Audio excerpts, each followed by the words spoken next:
Hi, I'm Joe Abbott with Crafts Technology.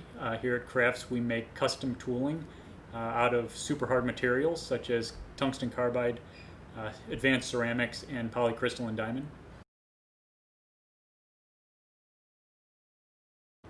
We have many different people here that interact with TMA. Probably about 5 or 6 of us. We're about a 40-person company, so about 5 or 6 of us actually are fairly familiar with TMA.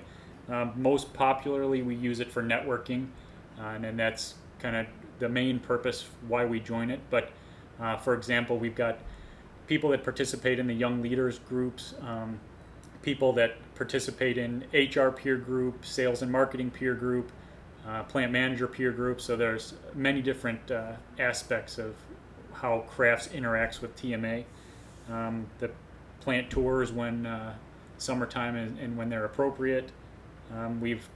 We are fairly heavily involved with the CMS SIG, so we pay attention to that all the time. I know that we have vetted and found new vendors and suppliers through that. And then, of course, also during the COVID-19 protocol help, we've published our own manual for COVID-19 that we've shared with our partners, our vendors, and our suppliers. Also using input from TMA and from Daniel and Henry with that. So that's another great tool and great reason why we love TMA.